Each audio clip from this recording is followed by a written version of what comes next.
Okay, what it does is expands the neck slightly, a little taper.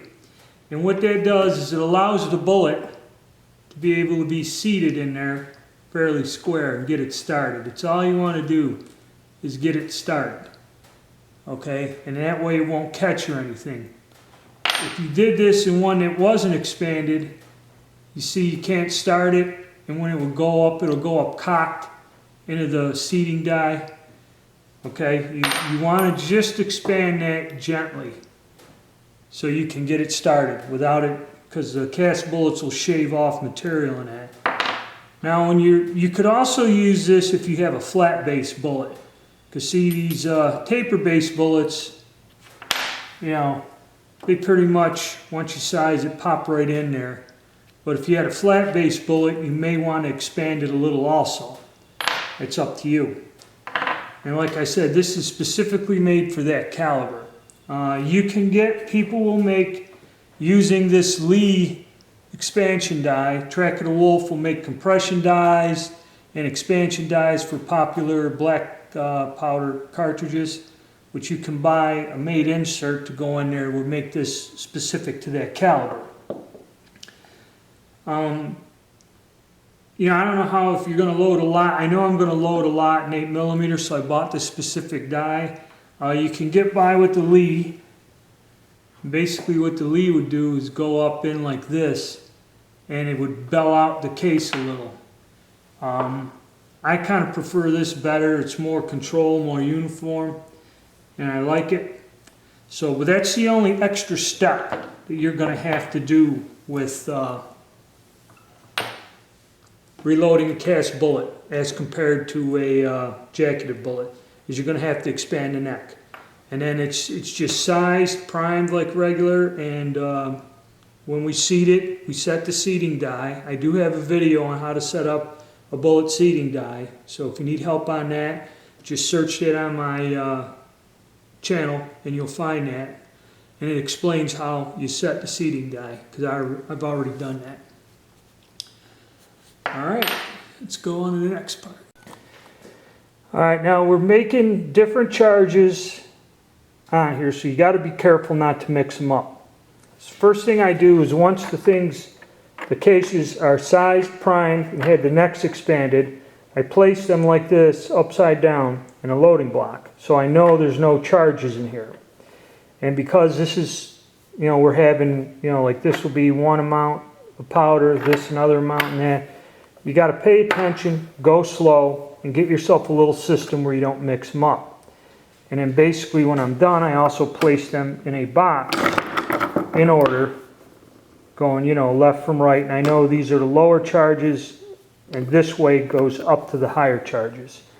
Just a little something I do to keep track of everything so there's no confusion here. Next step is to charge your cartridges. Now we have the Hornady automatic powder dispenser here. And we just go along, setting each increment as we want. I like this thing, it's great. But we'll talk about powder. Now we're looking at a load of say 23 grains of this powder.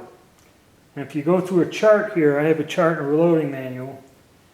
23 grains, there are 304 loads in a pound of powder.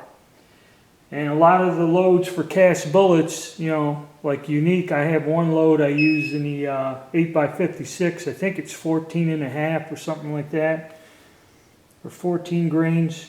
You know, that makes 500 charges out of a pound of powder.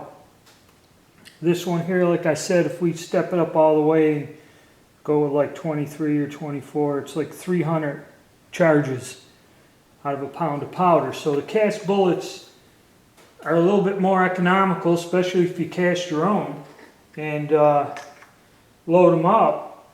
You get a lot more shots out of a pound of powder.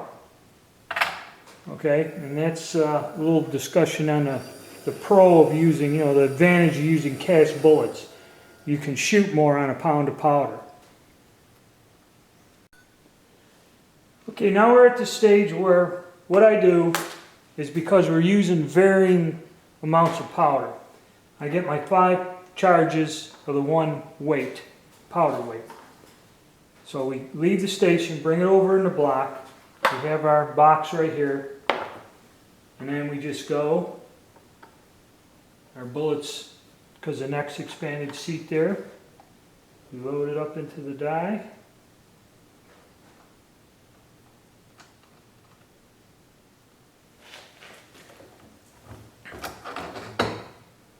And we come out with a round. You still see it still shaves a little bit of lead in that off there, even though it's expanded. But clean that off with your thumb. And there you go. We got our cast bullet with a slight crimp on the crimp groove and ready to roll. And now we know that this is a different powder charge. So we'll place these 5 in this row, and it corresponds with our sheet. So when we go and test fire these, we know what we got, powder weight and everything. Okay, that's about it for this cast load. I have another bullet, which I'll try to do another one, and basically I'll just show you the results of the bullet. It's all basically the same technique. The only thing is the other bullet's got a different shape, so everything will have to be adjusted for that. But that's our first test run with cast bullets.